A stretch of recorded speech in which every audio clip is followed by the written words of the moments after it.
I got to stop hitting the button so fast because we do some good bits before and after the show. You're okay. Very, very true. Very true. We So get is the clap? The clap is the start.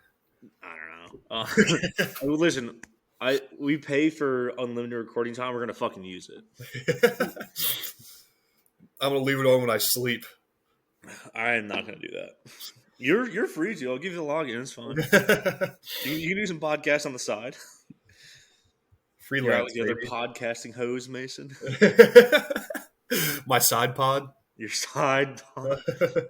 Is that called a polyamory? Yeah. We could do this all day. We could do this all day. Polyamory. First down, goes to the sidelines, has a man wide open. It's tipped. It's picked off. MJ Devonshire got space. He's going to take it to the end zone. Pittsburgh takes the lead. He loves those moments. It reminds me of last year in the Garden against St. John's. And guys just stepped up. Blake hits a what the hell 3. You know, we're like, what are you doing? And he's done that all year. Klicka out to Bizzario. It's over. The Pitt Panthers have upset Wisconsin. Anybody if he hits his field goal. Up and got it. Sauls does it again.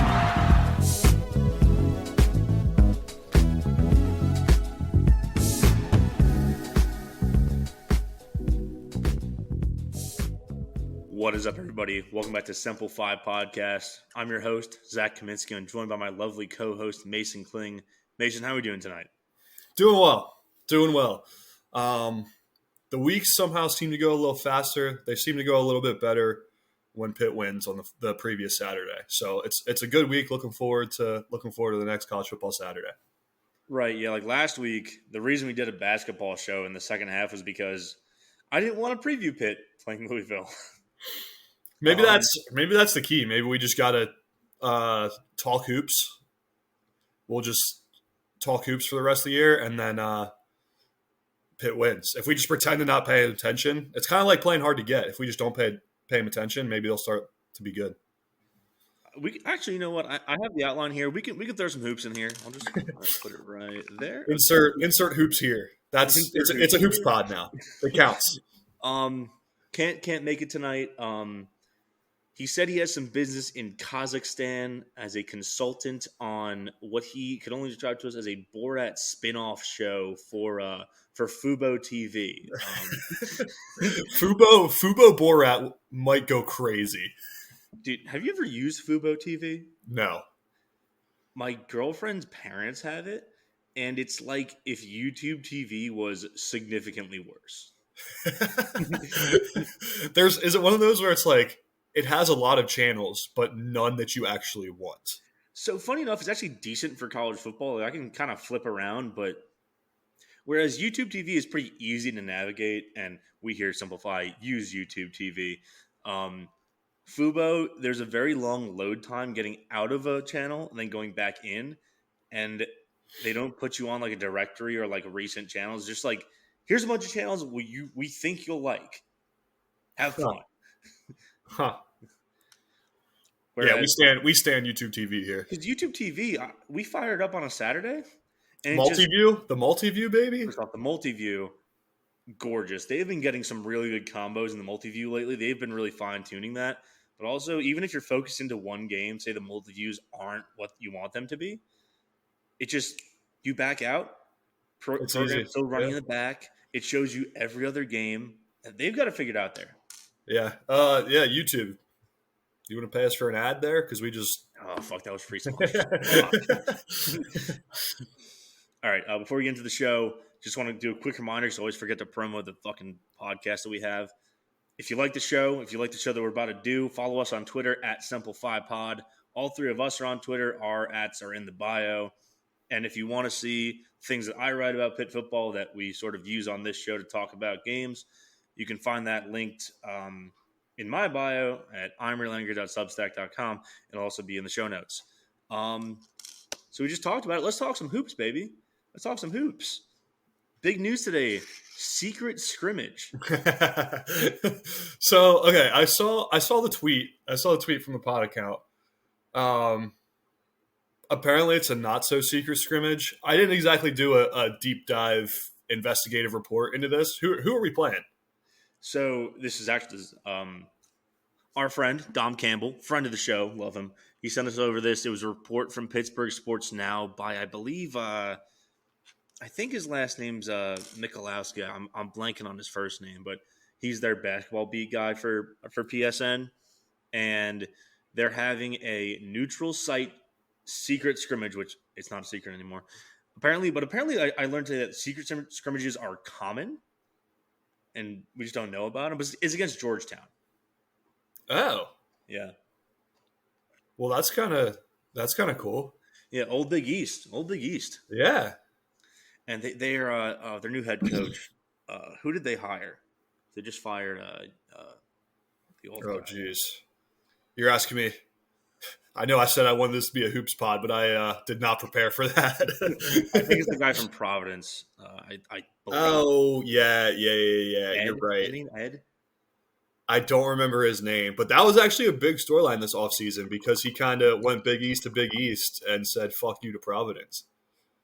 Ed Cooley. Ed Cooley, yes. Does it say who he was preceded by on his Wikipedia? No, it does not. Who it was like a famous NBA guy, right? Who performed? Yeah, it was Dr. J. That's right. Right? No, it wasn't Dr. J. No, I'm getting names mixed up here again. It was he played for the Knicks, right? Yeah, it was Ewing. That's what I meant. Yeah, it was Ewing. Cut that part. I didn't get Dr. J and Julius Erving mixed up. Definitely did not. I mean, basically, we're just talking tweets here. I saw 2 tweets that I actually do want to talk about. One is, did you see this? That I forget. It was one of the Diaz-grams. I want to say it was. Actually, I'm not going to say who it was. Either way, I guess I'll be wrong. One of them was like, yeah, Blake Hinson's a lot better this year. We don't have anyone that can guard him in practice, which I don't read as, oh, we're going to have defensive issues. I'm reading that choosing to say he's just that fucking good, which I do think he's that good. Well, and it is probably like a little bit of both, right? Like he's 6'8". Yeah, hard to guard that guy. Yeah, we really don't. But if we play somebody like him, we'll figure it out. We'll cross that bridge when we come to it. We're reading into the good parts of this. Well, like there's not a lot of guys who are 6'8" and like his size. He's like pretty big for being 6'8", and like 6'8" can shoot like. You'd have to put like a Diaz-Graham on him almost. And I think he's probably talking from experience there. That's the thing. When they said he's like backing down everybody, he's basically saying, yeah, he throws me around like the toothpick that I am. A toothpick that gained 20 pounds. Yes. The next thing, do you see the video from one of them saying, when I went back home to Spain, I gained 10 pounds because my mom missed us so much. So she just cooked for us for like 2 weeks. Nothing better. We need to fly her over to the States for the entire season to keep those boys chunky. I think if we took all the money out of Phil Drakovic's NIL deals, which I know he still has one with the Oaklander Hotel because he posts for it, just take all that money and just get her a nice little place.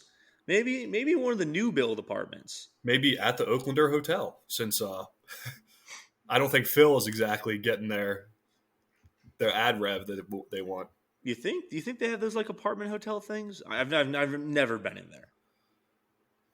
They definitely have like a condo somewhere. Something. We're not going to fact check that. No way. We don't even have Kent to pull it up. We brought our Jamie. Okay, I don't really have anything else talking hoops, but I actually did want to talk about that. I just kind of forgot to put it in the. No, yeah, we love a secret scrimmage. I wonder if we'll be able to get a score check from that, or if it's going to be a true scrimmage where they really don't even like cover it. I don't know. We'll do some asking around. Next up, all right. talk about the game in a little bit against Wake Forest. But first up, they're finally here, I think. The ice white uniforms that we've been getting teased for the better part of 2 years between recruiting photos and all that. The white helmets that PJ O'Brien posted on his story. I think they're gonna come out this weekend. There's nothing cooler in the entire world of sports than baby blue throwback baseball jerseys and all white football uniforms. I'm gonna Nothing do some, better. Let me Nothing do better. some Zapruder film on this uniform drop. So the one that was posted quite some time ago, it was like just our white uniform with the white pants, just a white on white. But The helmets, I guess I should say the white helmets. When you go white everything top to bottom, there's nothing that can beat it. I do think that the major thing here is the white helmets. The uniforms do look a little different, I think. It's kind of dark in the video, you can't tell. The one thing, if I'm looking at this right, I think they're just using like the regular blue numbers, yellow trim, which I get it. You don't want to fuck with the color scheme. If it were me, I would do like kind of an Oregon deal where you get like the white numbers and like the blue trim around them. Like that's just me. I think that's just me. No, I agree. If you're gonna do a whiteout, like you could, there's never too much white in the whiteout or the icy whites. Never too much white, huh? No, easy. I will say, I think the white helmets are gonna make the whole look. Like it would look bad with the yellow helmets, but I do think these are gonna look super fucking good. Yeah. We should look up our record after like uniform reveal games or just maybe in college football in general. But I feel like when you have those, we're breaking out a new uniform games, it's a good thing. It's a good thing for that team. I think it should get us a couple points against Wake. We won the first Steel City uniform game. It was weird. They won for the first time in like a nooner against I think it was Louisville. Oh yeah, those uniforms sucked. I'm sorry. They do suck, and they looked so bad during a day game. Yeah, and it's like I'm pretty sure it was still warm at that point. Like we were like, it was like week 3. Yeah, and so they're not black, but like doing the all dark colors. It's like what are we doing here? There's actually a website we can do this with. I think it's called like there's a website called Helmet History, which is a great resource for anybody to use. It will show you, it doesn't show the full uniform, but it shows you every helmet that the team has worn, which for a lot of programs will in fact be a part of a different uniform combination. But yeah, so the Steel, I think the Steel City alternates, they were worn, 2020 COVID year, weird. That week 3 game against Louisville, and then the pounding with Joey Yellen at quarterback against Notre Dame. And they count the chrome helmet and face mask against West Virginia as a unique helmet. Look at that. Anyway, super excited. Want to see how they look. Think they're going to look great. Christian Veilleux retweeted it with a little snowflake, so he's just kind of saying what everybody knows at this point. They're paying homage to his homeland in Canada with Spin Zone. Is he going to feel more at home around all white uniforms? Yeah. Even though he played high school ball in the United States, but who's asking? Listen, never let the truth get in the way of a good narrative. No, sir. I never said anything of the sort. All right, we did talk about the uniforms. Let's talk about the game. What do we want to see from the game? So Wake Forest, just as a sort of briefer going in, they're 3-3. They won their first 3 against Elon, Vanderbilt, and Old Dominion. Vanderbilt and Old Dominion, possibly the worst team in their respective conferences. And then they've lost 3 straight to Georgia Tech, Clemson, and Virginia Tech. It's one of those where schedule tells the story a little bit. Mm-hmm. But you also can't overlook that because that's kind of how it was for us too. Yep. Aside from last week, so up until last week, very very similar story, just minus the non-con games. Yep, and I will say, as far as weight goes, they did lose a lot from last year. I think we covered that in our preview. But the one thing is, just sort of running through the stats on them, they do look like they are a somewhat improved defense, at least against the run. They are limiting guys like Will Shipley to pretty low yards per carry numbers. Bashan Tootle, the guy who ran all over us in the Virginia Tech game, had an okay day. Over there, not that good against the pass. And I'm now confident to say, hey, maybe we can just throw the ball on these guys with our new quarterback. That would be ideal. Be interested to see what Veilleux looks like now. Not a shorter week, but he had 2 weeks, right? They essentially had 2 weeks to game plan for Louisville. It depends on when they officially changed over the starter, but yeah, he's had at least a week and a half. I think you got to know if you're. Well, I was going to say if you're Narduzzi, you know what you're going with, but that might not be the case for him. So you're right, but will be interesting to see how he kind of handles the hype too. He didn't have any of that before. Mm-hmm. Probably got some eyes on him now. So it'll be a good time for him to step up. Yeah, I think the number one thing I want to see is seeing him just get better as a passer, maybe go over 50% passing. Obviously keep the touchdowns and no interception streak alive as a starter, win a game against a winnable opponent. The other thing I want to see is I believe, I don't know if so the Wake Forest quarterback situation, they benched the starter that they had to start the year with, Mitch Griffiths. And then their backup got hurt in the Virginia Tech game, and he came back in. Now, the reporting is that they don't know if Griffiths is going to be healthy for the game. So it might be down to a third-string guy who I believe signed with Wake as a safety. Huh. So this is very much possibly a get-right game for the defense. That probably explains why the total is so low then. What is the total? I have it at 45.5. 45.5, Wake by 1 point. Yeah.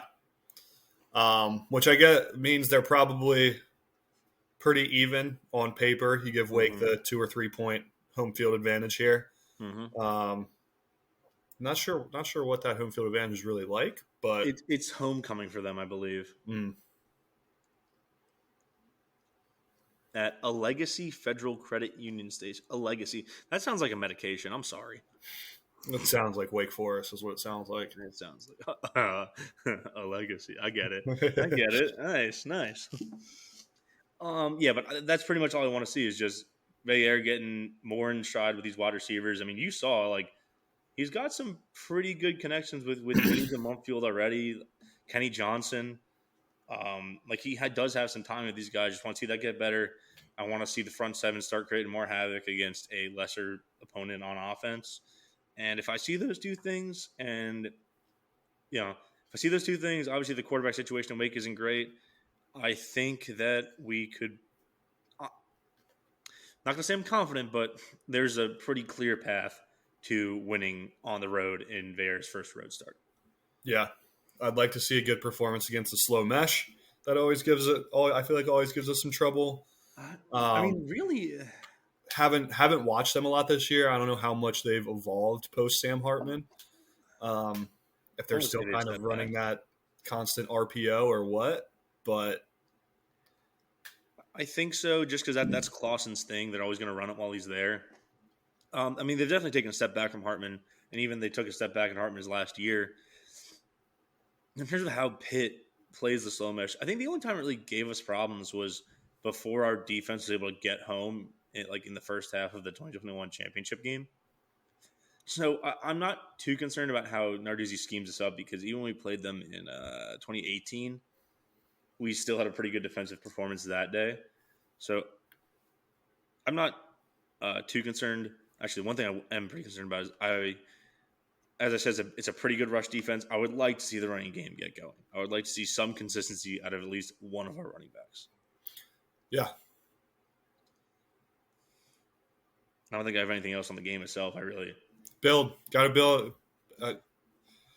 No better time to win than right now. Momentum, wins are contagious. Yep. So,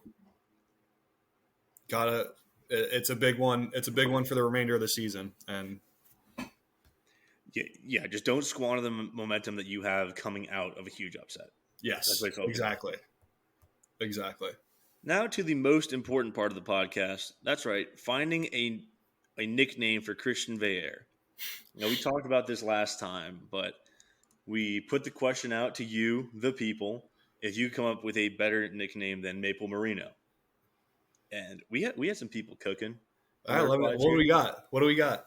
So we did have a lot of like Maple Marino or bust. Okay, fair. It's a very good nickname. Very, very good.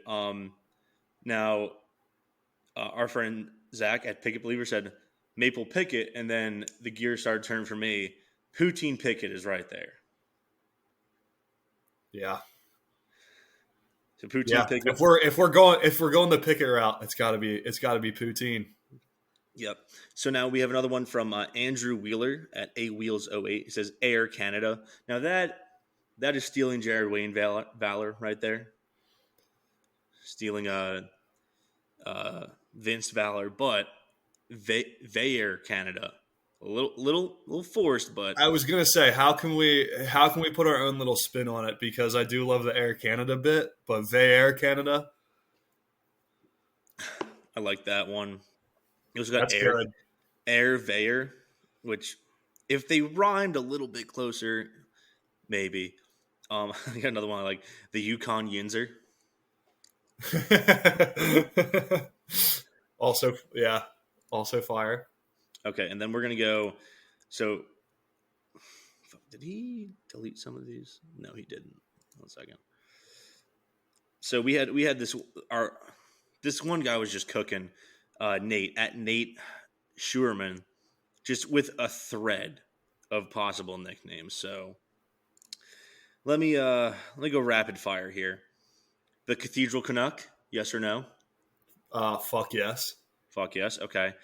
The Heinz Field Hab. Don't like that one as much, but we started off really hot. Moose Marino, Mountie Marino, Molson Marino, Montreal Marino. Fuck, I might like Moose Marino better than Maple Marino, if I'm honest. Touchdowns from the Tundra.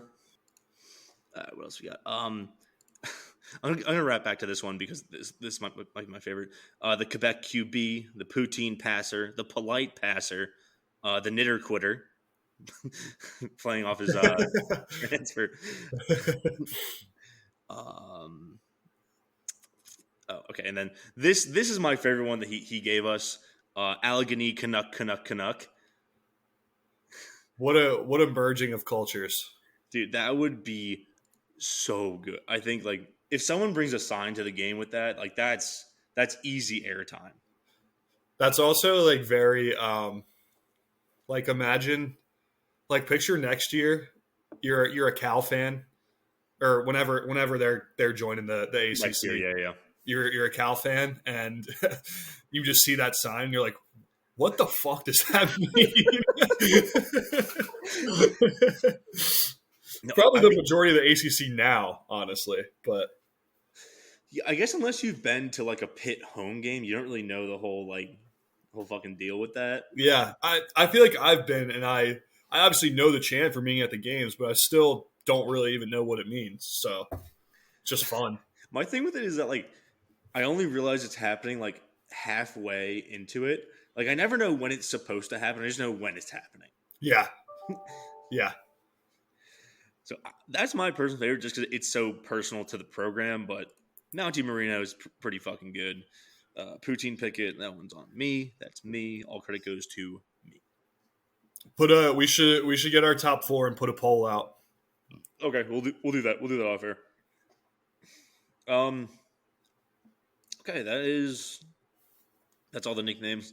I mean, listen, got to shout out the guy Nate for all those suggestions. He was just, I'll imagine this guy on his lunch break just sitting down and just typing all these out, just getting every idea he had off the brain. He's a true poster, and we appreciate that. Yeah, that was, I mean, the number, he must have had a Red Bull. He must have had a Red Bull or something the way he was cooking. I don't know. He was Jake off that 5-hour energy, and nobody but us will get that. Always out love when you make inside jokes in your podcast. Weekend preview time? Let's talk ball. Let's talk ball. Starting off the weekend, noon. Fox. Big noon Saturday. Penn State at Ohio State. This is the weekend. Yep. Not sure why they put it at noon, but hey, whatever. This was a night game for like a couple years in a row. Yeah. I don't know, but I think it's the last 6. Yeah, because 2017 was the game that Penn State won with the blocked kick. No, 2016. Okay, so maybe that does end up being 6 then. The past 6 meetings have been all Ohio State, and I pray that is the exact same outcome on Saturday. Well, yeah, they've won 6 in a row. The 2 after that 2016 upset were close. That was the 39-38 game in Columbus, and then the 27-26 in State College. But after 2018, the last 4 have all been at least 1-score victories. And, I mean, going back to 2005, so that's what? So in the last 17, Penn State is 4-13 in this game. 4-14 inbound. So I don't know if I have a good read on this game. Obviously, I want Penn State to lose. Let's be frank. Penn State, I want them to lose, but it will be interesting seeing like strength on strength because Penn State has one of the nation's best defenses by like any metric you put them up in. And Ohio State, obviously, the offense hasn't looked great, but it's still the Ohio State offense. Marvin Harrison is still on the roster there. It will be interesting to see if they've just been playing close to their chest the entire year because they know it's a 2-game season. On the other side of the ball, Ohio State's defense has been sneakily very good, and Penn State's offense has been it's worse than the scores show, I think. Yeah. I don't have a great read on this game either.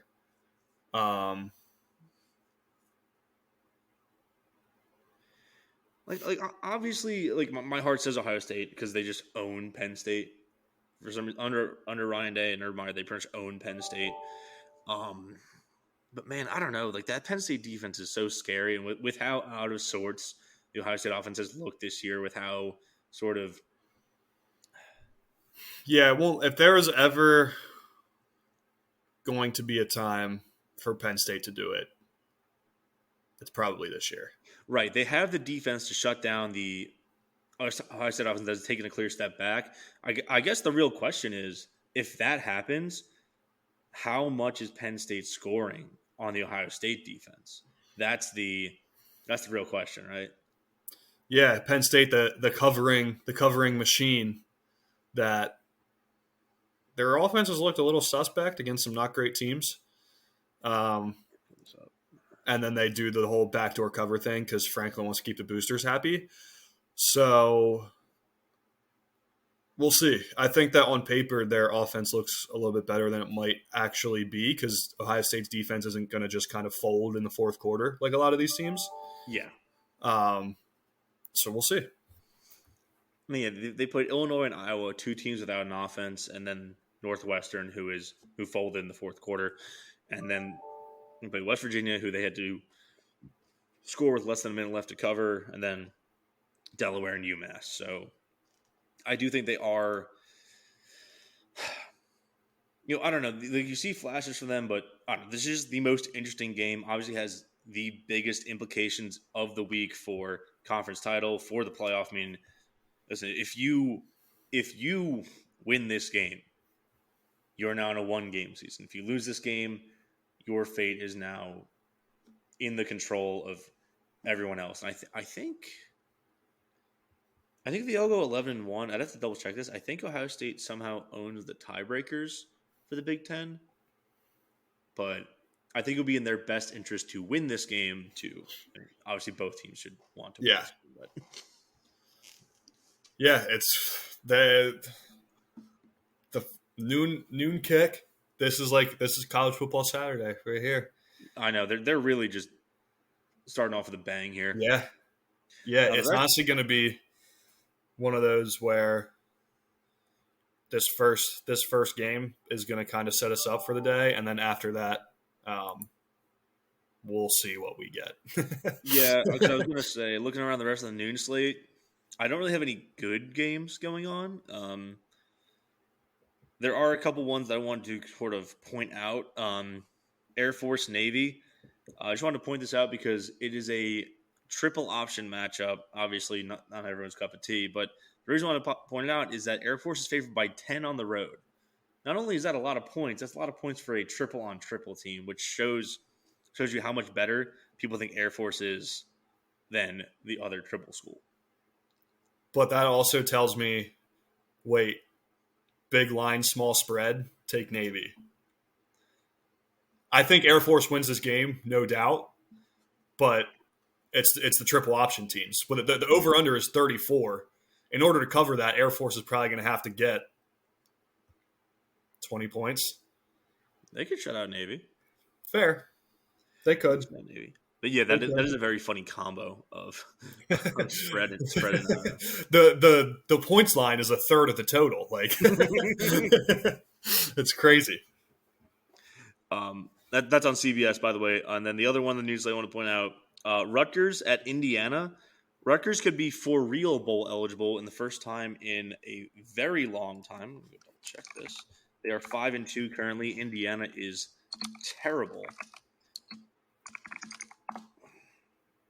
I'm trying to figure out the last time Rutgers went to a bowl, not counting the last time they went to a bowl at 5-7.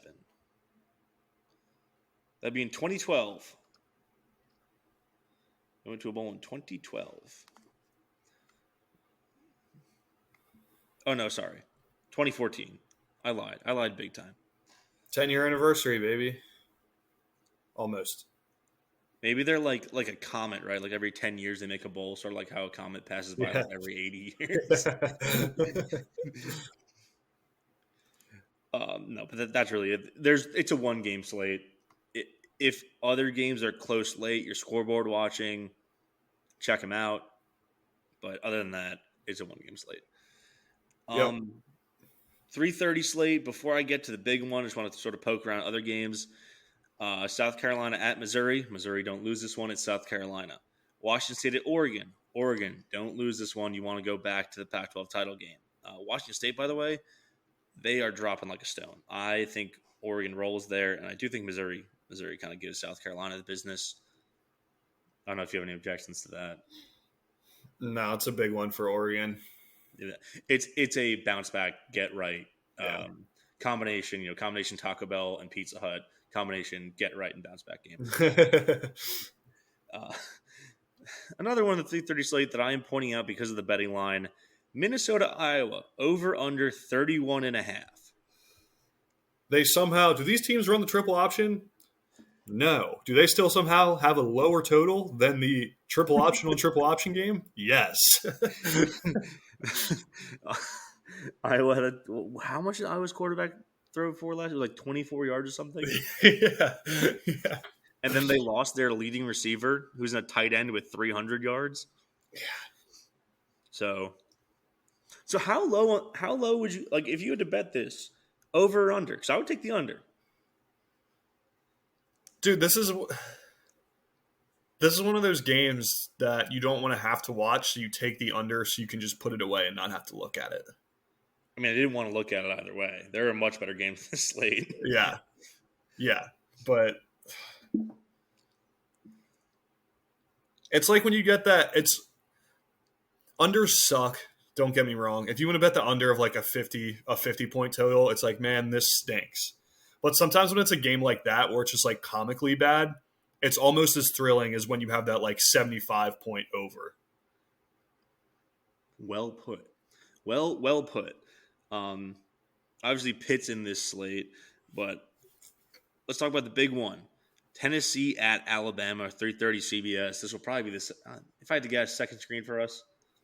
Yeah, good one. Not a lot of playoff implications necessarily with both teams having a loss already, but you never know. Rivalry game. Morgan Wallen will probably make a song about this game, and then that'll be that. I'm surprised he didn't make one about the game last year. He does have a song. Like, I don't know if it was supposed to be about a game in particular, but there is a game about him being a Tennessee guy falling in love with an Alabama girl or something like that. So we'll be looking into that. But this will be an all-time Tennessee fans getting mad for Alabama doing. Don't they have like their own version of Rocky Top, kind of? No, they do Dixieland Delight. Oh, fuck. That's right. Right. They stole that from Georgia, I think, or someone stole it from someone. Georgia stole Dixieland Delight from Alabama, but then Alabama stole Georgia's like blackout red light show they do either pregame or between the third and fourth quarter. I forget which one. Yeah, it's all. Even their fight songs are incestual, just like the people. All right, moving on. Ding, ding. To talk about the game, it's interesting on paper, right? Because the Tennessee offense is the Tennessee offense, but also Joe Milton is quarterback. Alabama defense looks much improved from what it was earlier in the season against Texas.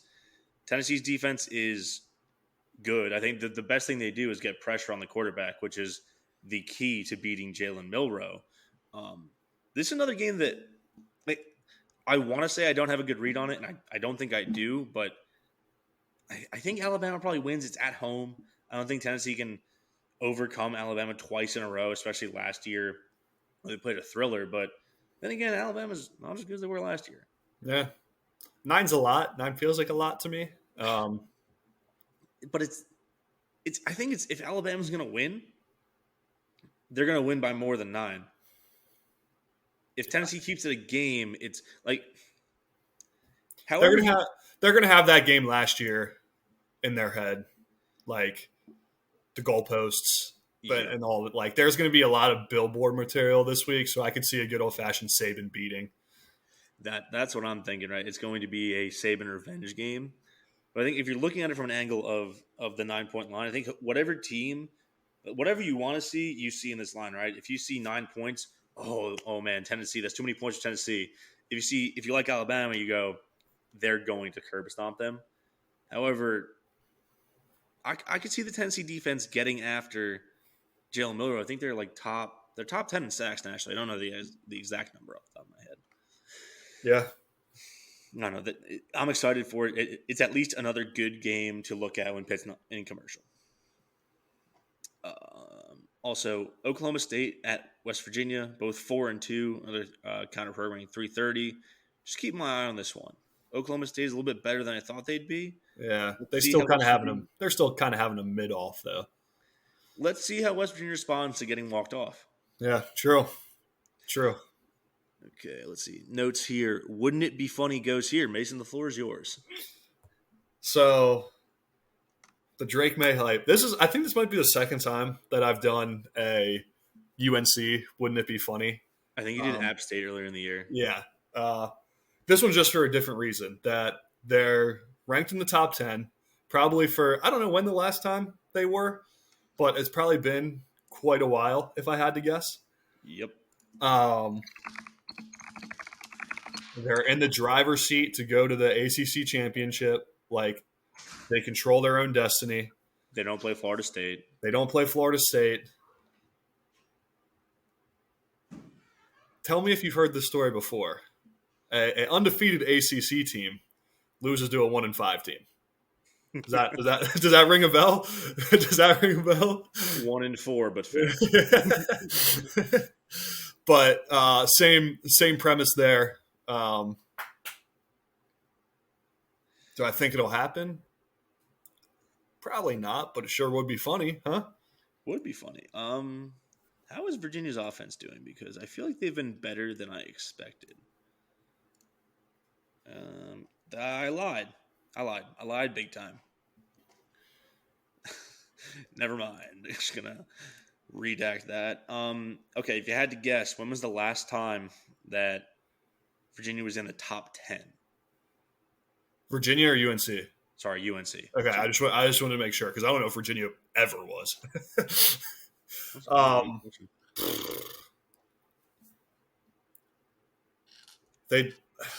The only thing that even comes to mind in like recent memory was like something from the Trubisky years, but I don't think they were even that good when he was there.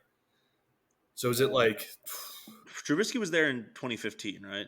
Yeah, but it would have had to have been way before. I don't know, like did they have a good team in the 90s or something? Getting close. Am I moving in the right direction if I go further away from the 2000s? No, stay in the 90s. Okay. 97. Bingo. Let's go. So before we were born. Yeah, is older than us. Their high rank was 4 that year. Do you know who the head coach was during that year? Enlighten me. I don't Mac even Brown.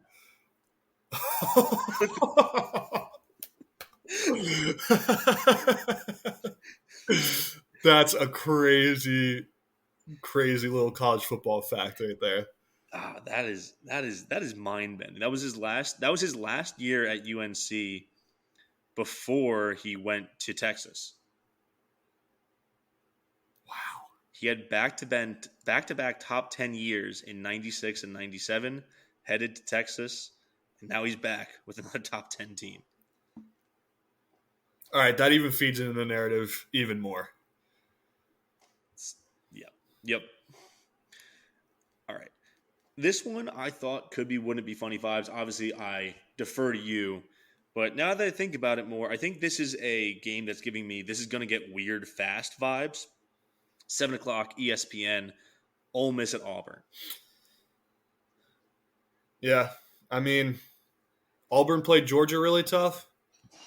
They could for sure play Ole Miss really tough. Let me see this. Auburn has had a very funny year because they swept the non-con and they looked very bad against Cal. Now, they played up to Georgia. We're leading on them late. But they dropped a stinker at Texas A&M, and they got pounded by LSU. Everything tells me that just something absurd is going to happen in this game. I don't know if Auburn wins it, but it's going to be like one of those games where you're checking the score and you're like, that can't be right. That can't be right. So maybe not almost funny, but this is the whoa, that's weird game. I like that. The whoa, that's weird. Hey, can I get the remote? Wait, what just happened? Yeah. Otherwise, it's actually a pretty decent night slate. You've got TCU and Kansas State in the Purple Bowl. Michigan State. I'm only calling this out because it's a rivalry game and things get weird, but I don't think this is going to be it gets weird year. Yeah, Michigan State's just too bad. Michigan's too good. They're just too bad. They gave up 21 points to Rutgers in the fourth quarter. Don't think very highly of them. 7:30 at ABC. This is a tentatively good game. Duke at Florida State. If Riley Leonard plays, this could be a very good game. If he doesn't, probably not. Yeah, I'm not sure what his status is right now. The line is at 14.5, which I feel like is a Riley Leonard's playing line. Ooh, I think that's Riley Leonard's outline. Oh. I mean, Duke is number 16. That just goes to show how much I like Florida State in this game, I guess. I do like Florida State. I think they're just playing it close. The thing that every college coach does is like, will he be playing? Well, we know that. We're not going to tell you. We're not gonna tell you. They love doing that. Dude, I don't get it because, like, as soon as you come out to the field and Riley Leonard isn't in uniform, they just know they have to, like, yes, they game planned for him, but now they're just like, oh, well, our lives just got easier. Yeah. So, I don't know.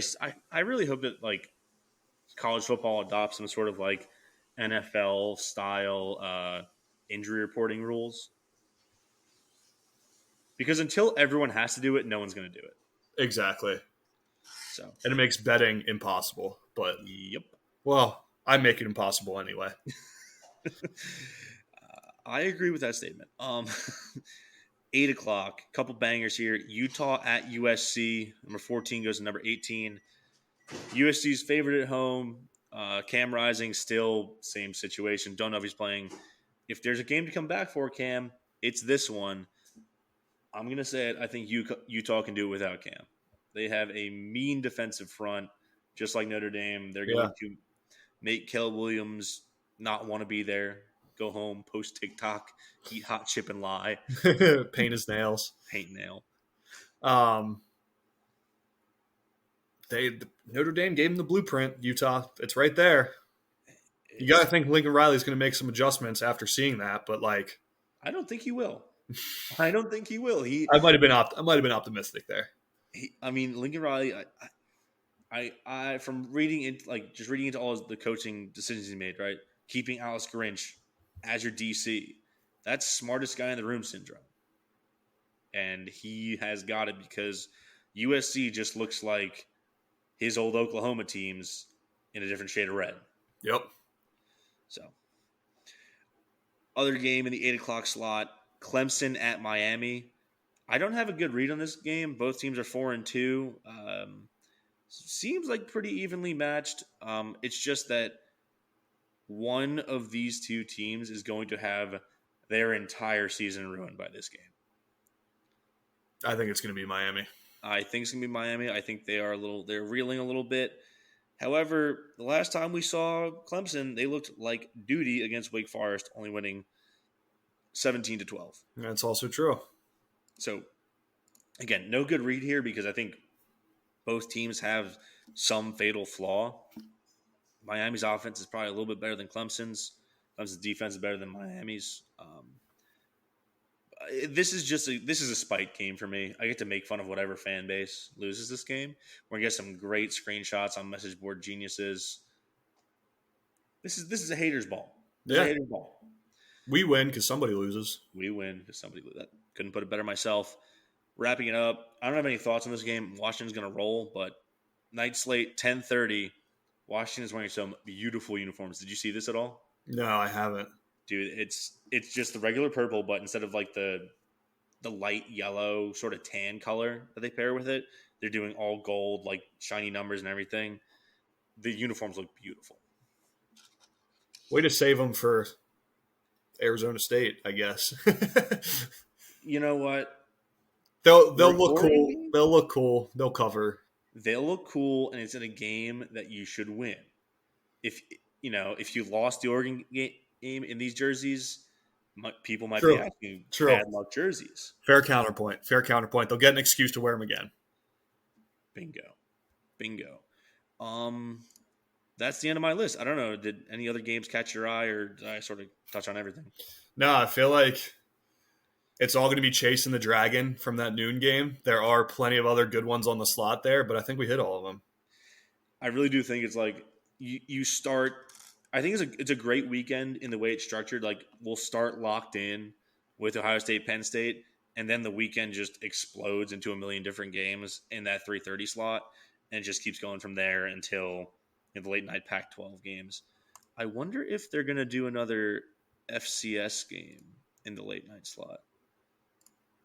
Just curious for myself. Oh my God, there's a lot of FCS games. I'm not seeing any broadcast information on these games. So that, I was looking. 10:30, Montana State at Sacramento State, ESPN2. I might be asking a bartender to put on ESPN too, like I did last week. We're riding with Sac State. Dude, nope. Go Bobcats, Montana State. Sac State, baby. Dude, I don't see any gambling lines on this. they don't really put them out for FCS. I think you have to go to you'd have to go to a bookie to get a line on this game. You got to go to a guy who knows a guy. Yep. I will say, though, it is fun to watch FCS ball, especially at the end of the night when none of the other games are good. These are two good FCS teams. I think Montana State's ranked number 2. I watched them last year. They have a really fun running offense. So if you got nothing else better to do, just hanging out, put it on. Why not? Why not? Have some fun. Love the sport. Fuck it. Love all the levels of the sport. I can't really tell you to watch any other FCS games. That's really the only one. Unless you're a big Idaho State head. All my homies hate Idaho State. Oh, you're a big Vandal, a big Idaho fan. Yeah. Oh, they're not even playing in the fucking dome this week, unless they are. I don't think they are. You know what I'm talking about, right? The Kibbe Dome.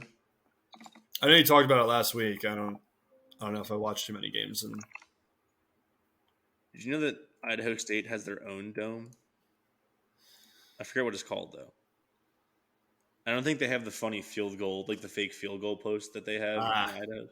Yeah, it's the same ones we had in the Pitt sports bubble. Man, that's D1 level. That's D1 college. Yeah, seriously. Okay, I think I got nothing left. I think that'll do it for us. Yep. All right. Thanks for tuning in. If you like the show, @Simplify Pod on Twitter. Tune in next week. Tell a friend. Give us a rating. All that good stuff. And yeah, we'll see you next week. Hail to Pitt.